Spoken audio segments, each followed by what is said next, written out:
Have you ever seen those worship bands where the music director is calling out these numbers, 1, 4, 7, and the band is somehow following and understanding what those numbers mean and which chord they're supposed to go to? That is called the Nashville Number System, and it is a super helpful tool for you as a worship leader to be able to tell your band where to go. Where do you want them to go? This is helpful in rehearsals. It's also helpful if you're doing some spontaneous stuff and you want them to follow you wherever you want to go. You can call out a number and they know which chord to go to, no matter what key you're playing in. If that sounds confusing, I'm going to explain it all in this video. I even have a cheat sheet for you below that will give you the Nashville numbers and the corresponding chord in almost all the keys. And so you can grab that free resource below. You're also going to get to hear my music director calling us through a song, because last Sunday we had to learn a song in 10 minutes. And so he had to call us through all the chord changes in the actual service. Now, if you already know how the Nashville Number System works and you don't want to hear me explain it, you just want to watch my music director do his thing, you can jump to that point in the video. But for most of us, I think we need some development in this area. And so I'm going to explain for probably about 10 minutes how the Nashville Number System works and give you some examples, give you some training exercises so that you can really understand and use this powerful tool to lead your band better. The Nashville Number System is taking every note in a scale and assigning it a number from 1 to 7. The first note, the root note of the key, so the key of C on the piano, that is the 1, the root note. And then you just walk up the scale, 1, 2, 3, 4, 5, 6, 7, 8. 8 is technically 1, but it's an octave higher. You don't actually say 8. The notes are 1 through 7. And each of those notes can be turned into a chord, which I'll show you in just a minute. But it doesn't matter if I'm in the key of C, or the key of G, or the key of D, or the key of B flat. The 1 and the 2 and the 3 and the 4 are always going to be at the same intervals. And you know what intervals are because that's what chords are. So like 1, 3, 5, those are intervals. Or 2, 4, 6. Those notes are always going to carry that same feeling whether you're in the key of D or in the key of B flat. Those notes and those feelings and where they sit in the scale are always going to get assigned the same number. And I'm going to show you, I'm going to use my guitar because I'm not really a piano player.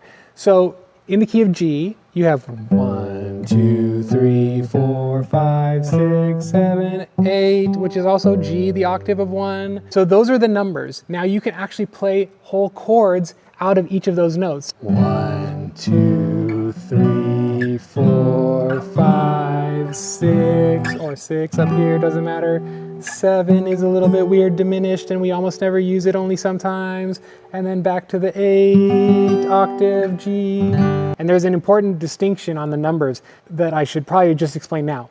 The 1 is always a major, the 2 is always a minor, the 3 is always a minor, the 4 is always a major, the 5 is always a major, the 6 is always a minor, the 7 is always like a diminished, and then the octave, 8.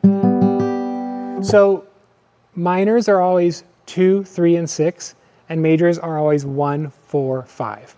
That is just always going to be consistent no matter what key you're playing in. So that is in the key of G. You can do the same exact scale in the key of C. 1, 2, 3, 4, 5, 6, 7, 8. You can play those as chords as well. 1, and then up is the D is the 2, so D minor, 2, and then 3 is the E minor, and then 4 up the scale is the F, and then 5 is the G, and then 6 is the A minor, and then the diminished 7 thingy is the B, and then back to the C for the 1. Okay, so that is the whole scale played with chords. 1, 2, 3, 4, 5, 6, 7. So if I say, hey, I want you to play in the key of G and I want you to play the 1, 4, 5, 4 progression, what would that be? Well, if we walk up the scale, it's 1, 2, 3, 4. So it's 1, 4, and then 5 is the next one after 4, 5. So then 4, 1, 4, 5, 4, 1, 4. Those are the notes that we want to play. So if we turn those into chords, it's 1, 4, 5, 4, 1, 4, 5, 4. Now, if I said, now play 1, 4, 5, 4 in the key of C, then you'd go, okay, and this is going to take practice, but it's like learning a language. It's like learning a new language. You start to find the patterns. They're always going to sound the same in relation to one another because the interval is always going to be the same notes away from the root note. So the key of C, 1, 4, 5, 4 will feel the same, like this.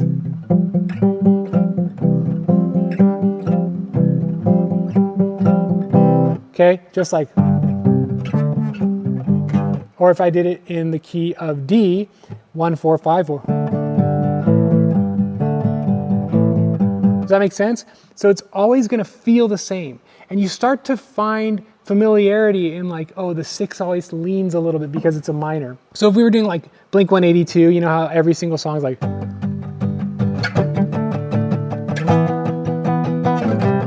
that's 1, 5, 6, 4. Now, what if you wanted to do the key of B, 1, 5, 6, 4?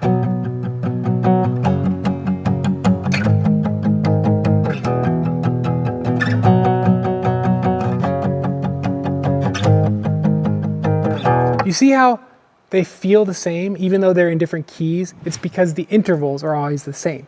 So once you learn the intervals and how they feel, you'll be able to hear a song on the radio and know exactly what notes they're playing. Oh, that's the 1, 4, 6, 4. Let me show you a little exercise you can do to actually learn this faster. If you grab that free resource below, that Nashville Numbers cheat sheet, it'll give you the Nashville numbers and tell you which chords correspond to them in each key. And what you can do is print that out and print out a chord chart next to it. And you can actually write next to the chord on the chord chart the number that it should be. You look at the cheat sheet and then you look at the chord chart and you write the number there. And if you do that for the key of G a few times, you'll start to know which number the chord is called. And then you switch to the key of D and you do that. And then you start to get your hands familiar with what each chord is called. Pretty soon it'll make so much sense to you. You'll learn it so fast.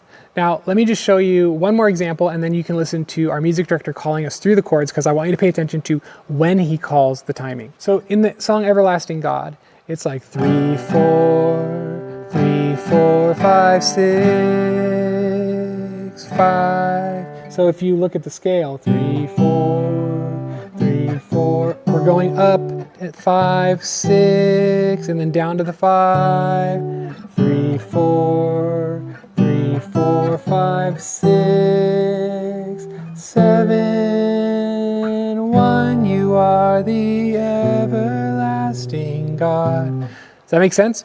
So now I want you to watch our music director calling us through a song, and I want you to pay attention to how he's using rhythms of his speech to indicate when we're supposed to change timing. And then at the end, I have one last tip for you. If you don't want to watch the whole music director thing, at least skip to the end of the time bar so you can hear my last tip. 5,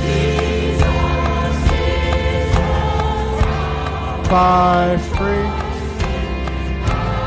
4, 6, 5, 1 over 3,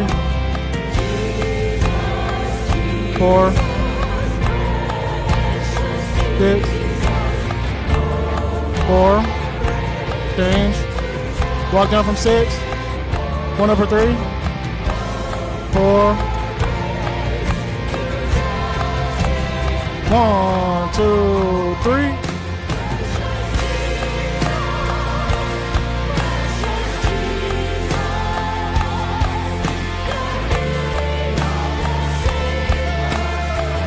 Three, 5, 6. Here come the hits. 3, 4, 5. 3, 4, 6, 5, 4 breakdown.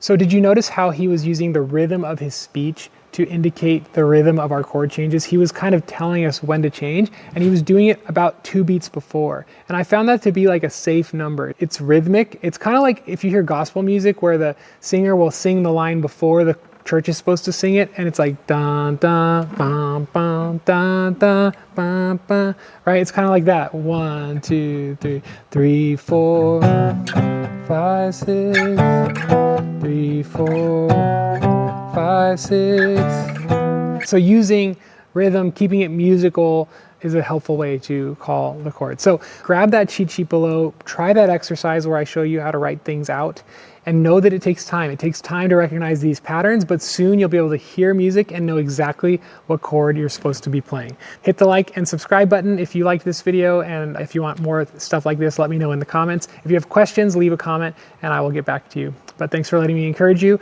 and keep stretching yourself as a worship leader. God bless.